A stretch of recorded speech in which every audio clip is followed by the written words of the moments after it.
Selamat bergabung kembali bersama channel Tambirangin Video. Berawal dari Komjen Purnawirawan Susno Duaji, yang menjelaskan awal TKP kejadian kecelakaan. Jadi, waktu ngolah TKP, Polres Kabupaten diolah TKP kecelakaan lalu lintas. Ada sketnya. Sket ini tidak pernah diberikan kepada Polres Kota. Oke. Tahu-tahu di dalam sidang ada berkas, masuk di situ adalah olah TKP kecelakaan dari Polres Sumber. Oke. Jadi ini ada penyusupan. Kok bisa?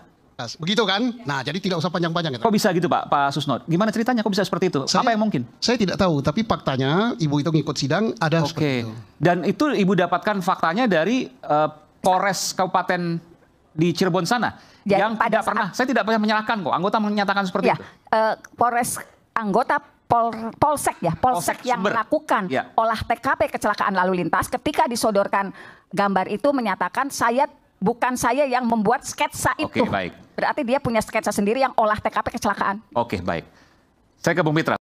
Setelah mendengarkan penjelasan tersebut, Aiman Wicaksono sambil tersenyum berbalik menanyakan kepada Pitra, apakah Anda punya bukti untuk membantah bahwa itu bukan kecelakaan? Kecelakaan tunggal, sudah selesai. Kenapa bisa jadi pembunuhan dan sebagainya? Anda punya fakta soal itu? Jadi, walaupun selama ini tidur dan ada yang menggoreng opini ini kecelakaan, ya. Menggoreng opini Anda kata? Iya, menggoreng-goreng opini ini adalah kecelakaan sehingga bla bla bla, silahkan saja. Akan tetapi pada malam hari ini eksklusif saya kasih kepada Bung Aiman terkait dengan sepeda motor almarhum Eki dan helm. Bung Pitra menunjukkan sejumlah dokumen berupa foto sepeda motor yang dikatakannya itu adalah motor korban Eki setelah kejadian. Belum pernah ditampilkan sama sekali nih. Jadi motor ini ya yang katanya itu kecelakaan. Kalau kita berpikir secara logika, kalau memang dia melakukan tubrukan ataupun tabrakan di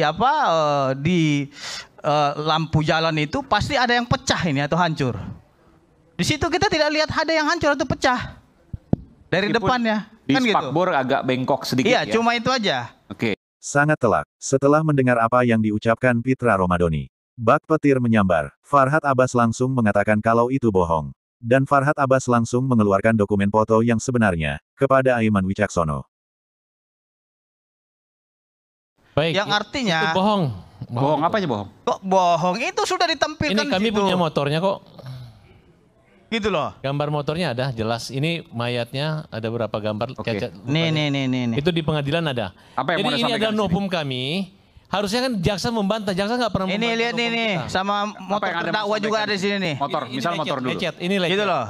Ini lecet, ini darah, ini helm. Artinya bandingkan dengan kecelakaan yang ada. Saya akan menjelaskan kecelakaan itu luar biasa kali. Ahli forensik kami. Apa Tak diam begitu saja. Merasa dirinya diserang, Bung Pitra mencoba menepis perkataan Farhad Abbas agar dirinya tidak terlalu terpojok yang berakibat menanggung malu. Ini masih, tunggu dulu. Ini masih kesempatan saya untuk berbicara. Tak kehabisan akal, Pitra terus membantah dan menabrak segala apa yang dilontarkan oleh Farhad Abbas. Hal ini adalah bertujuan agar argumen Farhad Abbas tak terdengar jelas. Ini masih, tunggu dulu. Ini masih kesempatan Melihat saya untuk situasi berbicara. pembicaraan semakin tak jelas, Bung Aiman pun langsung memberi kesempatan kepada Farhad Abbas untuk menyampaikan argumennya.